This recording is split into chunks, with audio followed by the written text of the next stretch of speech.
Hey guys, how's it going, and welcome back to another country review for War Selection. In this one, we have all been expecting this country to come out, and yep, you probably know it, it's China. If you're a part of the War Selection Discord, then you will know that they have been posting some teasers for the new country or update, and well, many of us assumed that it was a country coming along with some new skins. After seeing the new country play for the first time, I knew that this was not the case. It doesn't look like there's going to be any skins coming along with this update. But you will, however, see exactly what those teasers are about and what new units or buildings you get from this sweet looking country. Let's not waste any more of our time and get straight into the video. Like usual, we will be starting off with the units and buildings you can get from Industrial 1 and then moving on to Industrial 2 of course. The first brand new looking unit you can get for China is the Worker.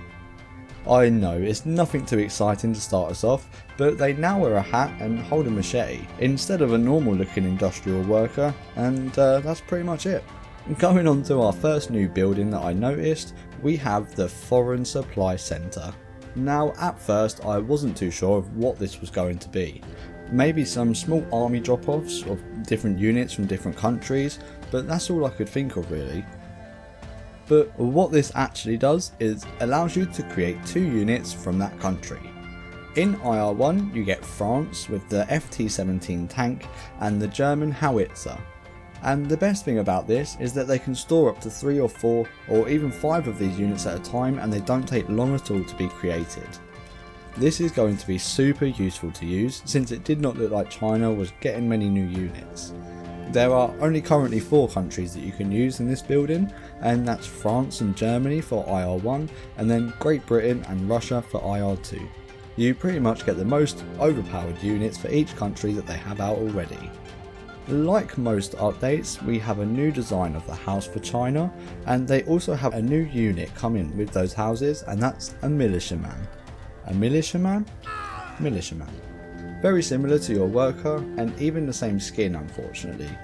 Hopefully they will change that before the official release of China, but these militiamen are machete holding fighters who are a bit squidgy if going up against other IR units, but are therefore, I imagine, a final stand if you are getting completely destroyed by your enemy.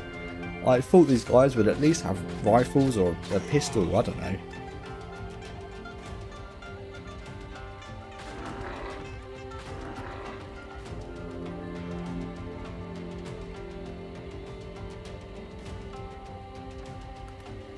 Now moving on to the stables building, yep, we have a new speedy musketeer horseman that's pretty accurate, has a high damage and is just going to annoy the heck out of your enemies. Oh, let's not forget that these bad boys move and fire at the same time, which is why they are going to be so annoying.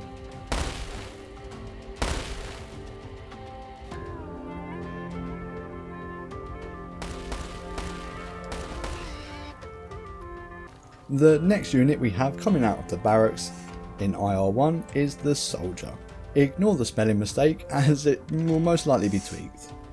These guys are pretty similar to your Russian soldiers, but the difference is that instead of throwing grenades at armoured units and buildings, you can use them to blow themselves up to cause a hefty 450 damage per unit.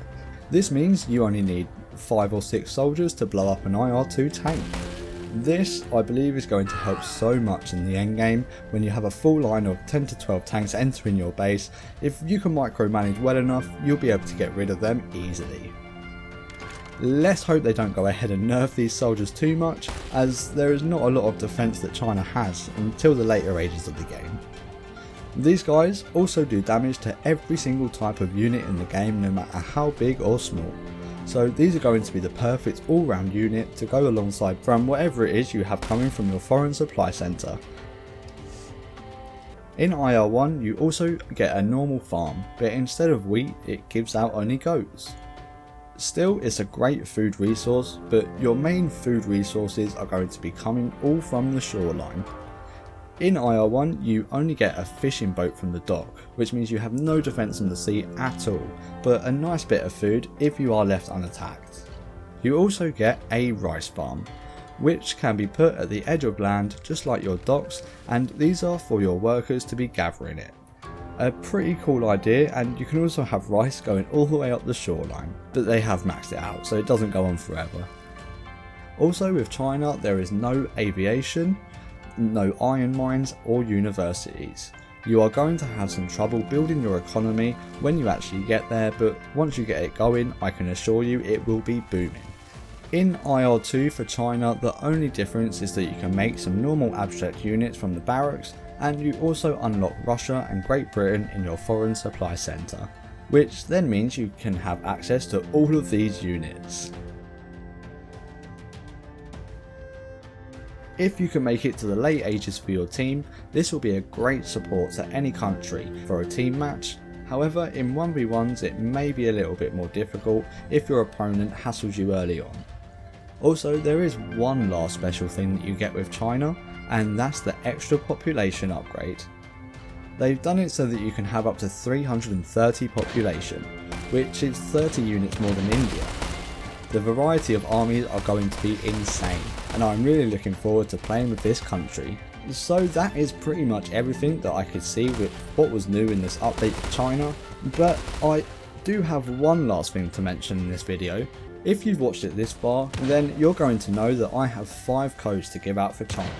Yep, 5 whole country codes for you guys to redeem and enjoy the country for yourself. All you need to do is pop your comment below, and it can be absolutely anything at all. Tell me what you like about the country, what you like about my video, or any future videos that you might like to see from me. As in the new year, I am going to be uploading a lot, with hopes of only improving my content for you guys. This giveaway will end on Monday the 28th, as that's the only day that I'm off work over the Christmas period, and I will go ahead and pick 5 winners from the spinner to get their hands on China. As always, if you like this video, then press that thumbs up down below. Once again, comment below for the giveaway, and don't forget it also puts you in for a chance to win a £10 Steam gift card at the end of this month. Subscribe to the channel if you're new, and pop those notifications on to not miss out on anything I upload. In the description will be a full patch list of all things new with China, courtesy of Taste Great from the Discord. Thank you very much for that, as it contains everything that you need to know for China, all the new units, the upgrades, and the developers have also posted the patch nights up on Steam now. So make sure you check that out, it will also be in the description. Thank you everyone for watching, and until next time, peace.